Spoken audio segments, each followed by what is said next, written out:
Welcome back to Faith, Frauds, and Falsehoods, where we talk about the cults and religions of the world today and previously.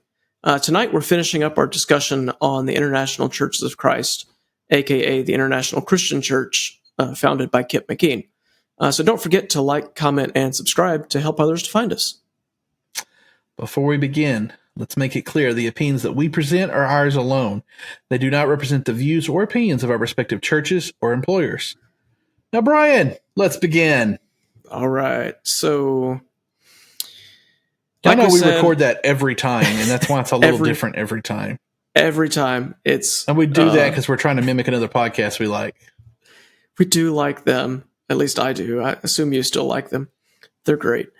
I mean, they're long-winded, but so are we, and that's another thing we mimic. Yeah, I mean, our first episodes were 3 hours long until we decided to split them up. So, and we've taken it and turned it into a whole month of episodes. Well, so like we talked about with the previous cult, Nexium, right? This last episode is very much our opinion, right? There's some logic to it. There's some filled out response, but this isn't a data driven episode, right? So our disclaimer here really fits, right? These are our opinions. So take that for what it's worth. So Matt, what do you think of the ICOC, ICC, Kip McKean, right? I hate, can we just say Kip McKean because it's all him? It's hard to discuss this without discussing the discipleship method and how far they take it. Absolutely. And look, discipleship's a good thing. And you and me have had many discussions about our opinion that the modern church does not go far enough to disciple. Right? Right. Yep. The modern American Christianity, we do a lot of evangelizing, but not a lot of discipling. Right? Yeah. So, and I think a lot of people feel that way. Sorry, I'm laughing. We got a comment. I don't know if you saw it the other day that I like to add those rights and yeps and everything all the time, and I recognize that I do it, so I was trying to avoid it, but then you kept asking for it. Oh, I didn't read that comment. It's just the way that you have the comments. It's the way you and I talk, man. It's just part of it. Well, it's a lot of back and forth. I know it, right? I am waiting for some comments about my freedom hat because, it doesn't represent my political party because I'm a member of a political party that nobody ever recognizes. Right. And I'm not even really a member of that political party. I just sort of side with them most of the time because, taxation is theft. So, anyways, back to what I was trying to say. Yep, sorry. Discipling is a good thing in general. But like anything, when you give people power, it can go too far. But this extreme discipling and this church having so much control over what the people were doing reminded me of the monastery. I knew that was going to throw you when I brought it up like that. But it made me think about monasteries and where people in a monastery is often, not always, because different monasteries are a little different, right? But very often it's a very controlled environment. Some monasteries are silent orders where they don't even speak. And they spend so many hours a day in prayer and they're directed by somebody above them in what to do. But I started thinking about this and before you go on, I started thinking some Christians see a monastery as almost like an elevated thing. Like, oh, they're holy men because they're in a monastery. But others are like, wow, that's something I would never want to do. And I think the same thing of the followers of this ICOC, IOCC, and ICC is that just like the people who go into the monastery, they're trying to seek a closer relationship to God. They're trying to be obedient, right? And so I don't want to fault people too much who are trying to do well, but they take it a little further because the difference in the monastery is that the monastery is voluntary. you're able to join into the monastery and you agree to do this thing as a thing for yourself, but you're not controlling other people. And what they did here is they started controlling other people and then becoming gatekeepers. If you're not as holy as we are, you're going to hell. Yeah, I think you're onto something, right? And we talked about it with the IBLP, maybe, where we talked about the difference between power and authority, and how in the case of the IBLP, they were exerting power over their people. It's the same thing here. Whereas the monastery, as you point out, is voluntary, right? People choose that lifestyle and they choose to go into that, and they choose to submit to a spiritual father, a spiritual elder, right? It is not this control over their life, right? Those people could walk out anytime they wanted to. And I get that people in the ICOC could have left, right? But when they're constantly being taught that if you're not one of us, you're damned to hell, kind of makes that a little bit more difficult, psychologically, if not physically. And this is why when I hear teachings that go that direction, I'm always like, I'm not God. This is why I'm always a little more open to these things, because I figure the Lord has accepted me and I'm far from perfect and he's not seeking perfection. And I understand from the best I can that the Lord loves us by default. Mm-hmm. He created us to love us with the hopes that we would love him, right? And we have the choice to do so. Yeah. And so I really hate to default to the negative things. And some people may make that, Matt's being wishy-washy. And maybe I am. I'm okay with that. No, because the Lord loves us. I don't, anything that comes across as the Lord hates you. We talked about that with the people in Wichita. Westboro. Westboro. Instead of looking at the love of the Lord, they looked at hatred and damnation and condemnation. Well, and so I just don't see that. Right. Your stance is more like what the majority of the church has held since the year 30 AD, right? It's just, that's the default position of the church is we're not God, right? We don't choose. God chooses. God is completely free to do as he wills, right? And he wills to love us. He's merciful. He's just. But he's not hateful. He's not looking for a reason to condemn us. Right? That has been the position since the first Great Awakening, right? That God is seeking to cut that string and drop you into the fire, right? That's not the God that we serve, right? The God that we serve loves, is merciful, is just, and is right every time. So, looking at it through that lens, we look at a whole bunch of different groups sometimes. And sometimes we talk about, like, well, we can sympathize with this part of the group, but this part is wrong. Absolutely, yeah. And I think that's why we come to that conclusion sometimes. But I will tell you that the more that I looked into this group, the more I wonder why there isn't more publicity about them. We talked about there was no big, giant expose book. There's some stuff out on the internet, and we found some things.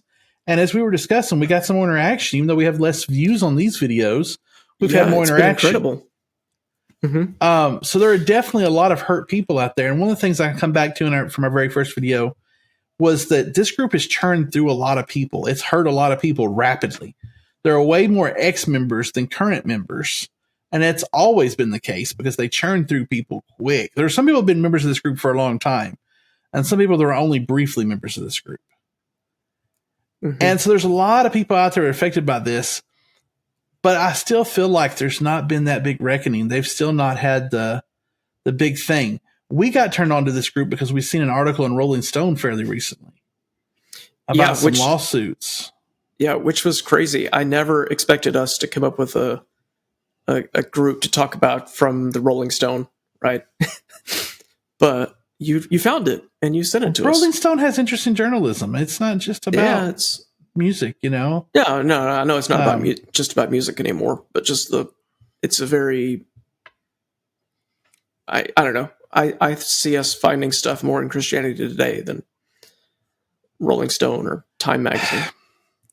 Which is true, but you know what? Yeah. I've not opened up my Christianity Today magazine in the last 6 months, probably. I get one. I've got one sitting around here somewhere, I'm sure. Somewhere. I get them, and I often don't even pull them out of the plastic sleeve anymore. Maybe I should. I feel like they've become a whole different thing. Maybe we'll cover... Oh, we should cover them as a group. I'm not saying they're a cult. We don't cover just cults. True. But there's definitely some group stuff happening there from where they were founded and how they've changed over time with the different leadership and the different things they've done, the controversial stories they've covered over the years. That could be a good thing to cover. That could be interesting. We're always looking for new stuff to cover. So if you know of anybody, drop us a comment down below and let us know. We've even considered bringing on some guests sometimes. Yeah. Yeah, we'd like to get a hold of, if anyone knows him, what is his name? Spencer Snyder? No. Kerry Noble. We'd love to get Kerry Noble on the podcast. He's here in Dallas, if I remember right. I think he's in Fort Worth, yeah. He's, for CSA. We'd love to talk to him. So if anybody knows him, tag him in this down below. But so what do you think, Matt, about the ICOC? I know we've kind of bounced around a little bit. Do you think they are a cult? Were a cult? Have been a cult? Yep. It's interesting. I think it's a looser definition in some places, but I think they would qualify. I wouldn't give them 5 Kool-Aids. Right. 5 glasses of Kool-Aid, but I'd definitely give them a good solid 3. What do you think? Why? Okay. Why do you think that is? Why would you go for a full 3? Right? Because some of the other 3s that we've had were, like Jim Jones and... I didn't give Jim Jones a 3. Gave him a full 5. No, I think we've only done 1 5, and that was Westboro. I thought I always gave people 5s. No, you're much more generous than I am. 5 is full on cult, right? 5 is full on. Yeah, 5. You said I never gave anybody a 5. I thought I always gave people 5s. I don't think so. I'm pretty sure you've always only done 1, maybe 2. Heaven's Gate might have fallen into that, but I think I might have gave IBLP a 4. Yep. And Heaven's Gate may not be really Heaven's Gate was a cult. Heaven's Gate was, yeah. Heaven's Gate, Hell's Flames is not so much a cult. Right. I will say this, though. This is where you're much more, better at it than I am. I feel like they are harmful, and they're harmful to Christianity. Yeah. And as a result, we should come out, I hate to say come out against, but we should come out against. We should come out and preach the truth in response to that. The truth is God loves you. Yep. The truth is, yes, you need discipleship, but the Lord has given us the Holy Spirit. The Lord has given us His Word, and the Lord has given us His church for you to get that. That was my phone telling me I need to go to bed. Nice. Or start getting ready for bed because my phone's very presumptuous. But the truth is, the Lord loves you, is what I'm trying to say. Yeah. And these people teach a false doctrine that the Lord is out to get you unless you do what they say. It's about power. It's not about your spiritual betterment. It's not about building your relationship with Christ. It's about building your relationship with them so they can control you. As far as I can tell, this Kit McKean guy is just all about the control and the power. He's got a pattern down. Look, again, not speaking for my employer, but I work in the church world, and I've worked with lots of other churches before, and I have met these type of people before. Some who don't have quite as much success as Kip, but who have a pattern and a way of doing things that they know is successful. and are in it more for the control they can get than the spiritual betterment, than the actual Great Commission. Go ye therefore into all the world, right? We're supposed to do that, yes, but we're supposed to lead people to Jesus, not to ourselves. Right. And it's very clear that Kit McKean just leads people to himself in the guise of Jesus. So I would very much agree. And it's of course interesting. You would, because I'm awesome. That's right. And you're always right. Right. I should just always agree with Matt. But so one of the things that you said reminded me of another podcast that I've been listening to. And the latest episode is on idolatry. Excuse me. And they point out that sometimes a idolatry takes the form of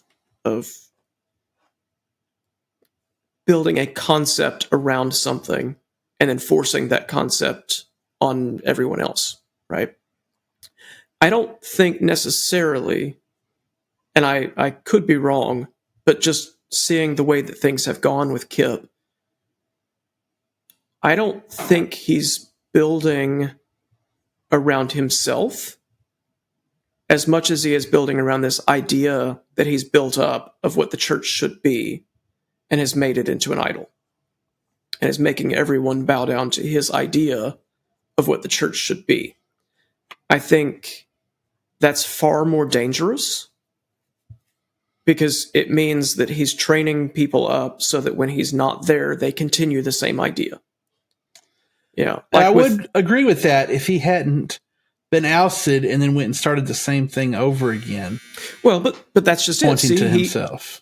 He says, right, and you go back and you listen, right, his reason for doing that was the other group rejected the concept that I have, rejected the idea that I have, rejected what the church is supposed to be. And so he went and started again with his concept that he knows is supposed to be the church. And so while, yes, he's at the center of it, I don't necessarily think that he's making himself out to be God, right? Which is what we see in a lot of cults, right? They make themselves to be the center.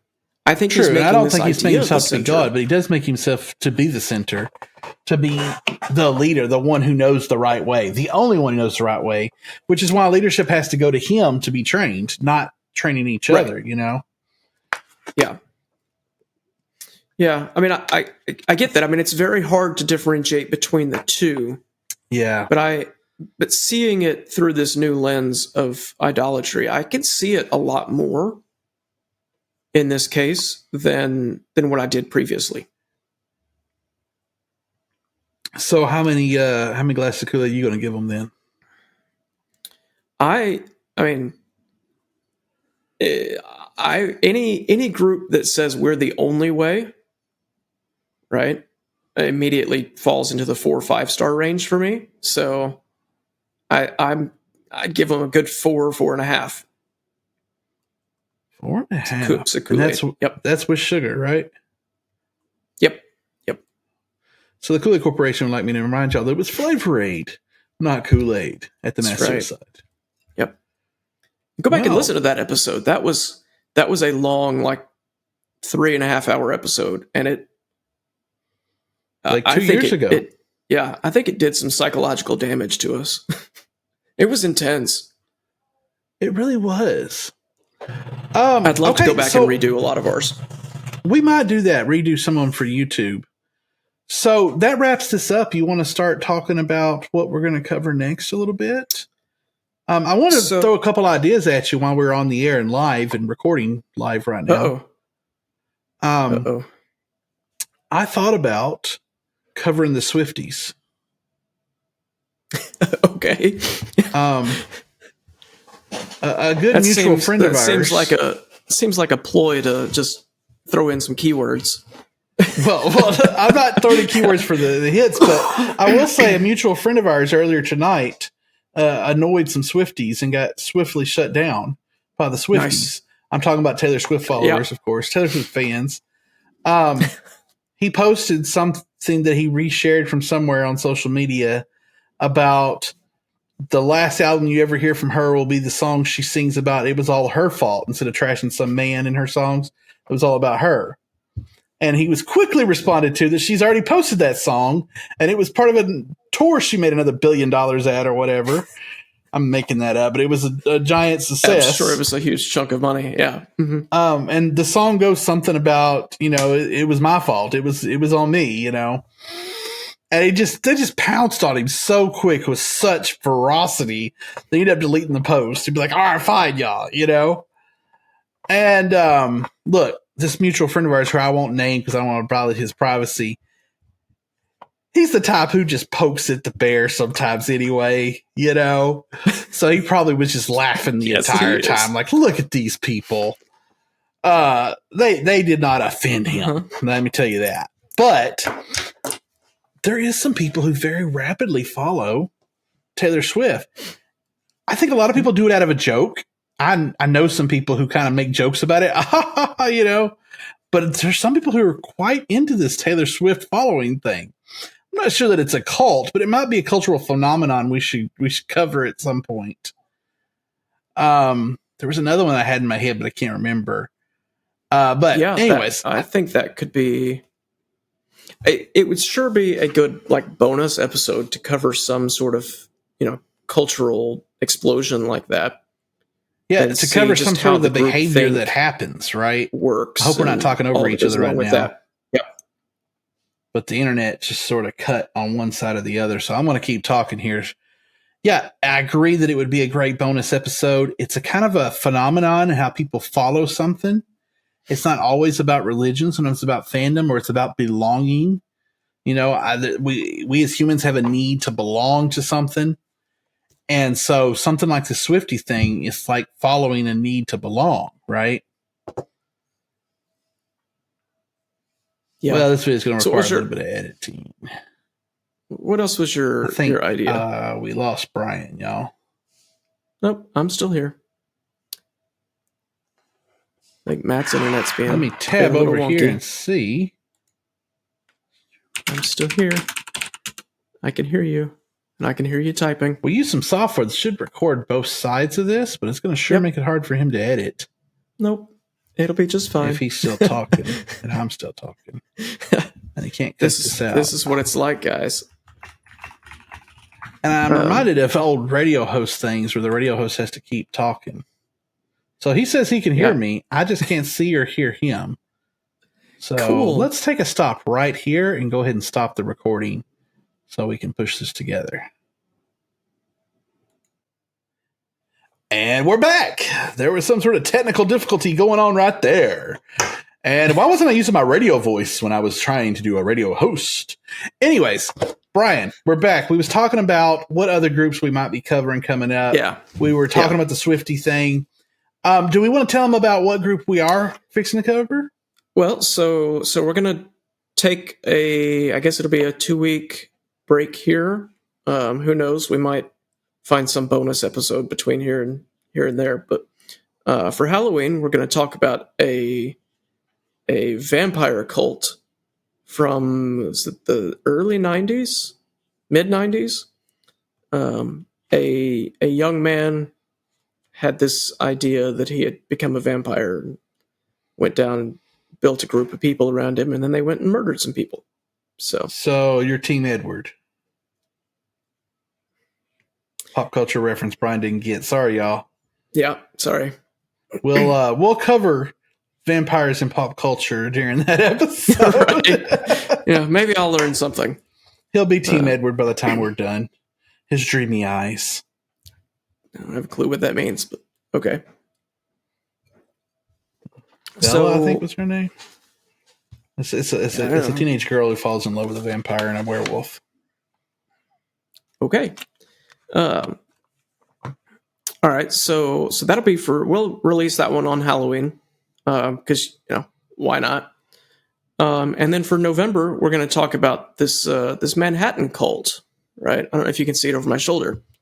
What are they? The School? Is that what it was called? It's called School. It's also called the Fourth Way, also called the Gann Group. The Gann Group followed the Fourth Way. The Fourth Way is a bigger movement, and we'll kind of talk about some of those things following the teachings of, I think I'm saying his name right, Gersdan. A potential Eastern mystic prophet guy who taught the Fourth Way. And then not so much about him as it is about this mystical schools. We're going to talk about this particular group here. It's very interesting. Brian has not yet read the book. He just got the book. Right. He's displaying it so well on his beautiful bookcase over there. I mean, we got a nice bookcase. Might as well. So, since you have read the book, does Blavatsky make an appearance? Does Helena Blavatsky make an appearance? Helena Blavatsky? Yep. No, I don't recall that. Okay. You think she's related to, she's associated with Gersdan? Well, the way that you describe it sounds a lot like a break off from Theosophy, which was Blavatsky's group. Not that I recall. If you remember, Heaven's Gate took a lot of influence from Blavatsky. No, this is really not Theosophy. A lot of their stuff. As a matter of fact, it's very Eastern. In the Mayhem Cold Story, he really doesn't reference much Christianity at all. But the Gersdan guy is kind of referred to in some circles as some sort of prophetic type Christianity. So it'd be very interesting. Okay. Oh, there's also a fight club. Nice. So I'm thinking, y'all know, I'm turning 40 this year, and I'm thinking midlife crisis and everything. I'd love to get into a boxing ring. There you go. I have not hit anybody since I was probably, 17. So you want to box, Brian? Nope. No. I'm pretty much falling apart. I need some surgery soon and things, and so I probably won't come out of it unscathed. But boxing could be fun, so we should find a boxing cult to talk about. There you go. Yeah. All right. Well, thank you, Matt, for joining us. Thank you, listeners. We're excited to be here. Leave us a like and a comment, and share it with your friends. Let them know that we're here. Help others to find us.